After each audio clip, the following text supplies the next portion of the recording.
ইকুয়েডরের বন্দর নগরী মাচালার কারাগারে দাঙ্গায় নিহত হয়েছে কমপক্ষে ৩১ জন বন্দী। রোববার বিকেলে কারাগারের ভেতর থেকে ২৭ জনের ঝুলন্ত লাশ উদ্ধার করে পুলিশ। এর আগে রোববারই কারাগারে মারামারিতে প্রাণ যায় ৪ কারাবন্দীর। সংঘর্ষের প্রকৃত কারণ এখনো জানা যায়নি।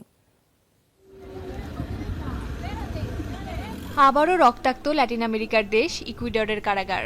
কাউকে হত্যা করা হয়েছে গুলি করে, কাউকে বা ঝুলানো হয়েছে ফাঁসির দড়িতে। ভীতিকর এই সংঘর্ষ ঘিরে তোলপাড় সৃষ্টি হয় দেশ জুড়ে। দেশটির দক্ষিণ পশ্চিমাঞ্চলীয় শহর মাচালার কারাগারে ঘটে লোমহর্ষক এ ঘটনা। স্থানীয় সময় রাত ৩টার দিকে দুই গ্যাং সদস্যদের মধ্যে শুরু হয় সংঘাত।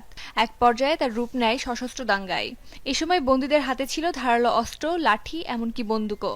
পাশাপাশি গ্রেনেডেরও বিস্ফোরণ ঘটায় কয়েদিরা। এই ঘটনার কয়েক ঘণ্টা পরে ভবনের ৩য় তলায় ফাঁসিতে ঝুলানো অবস্থায় লাশগুলো খুঁজে পান নিরাপত্তারক্ষীরা।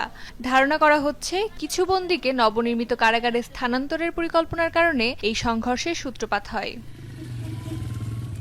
কারাগারের ভেতর থেকে গুলি ও বিস্ফোরণের শব্দ এবং সাহায্যের চিৎকার শুনতে পান স্থানীয় বাসিন্দারা।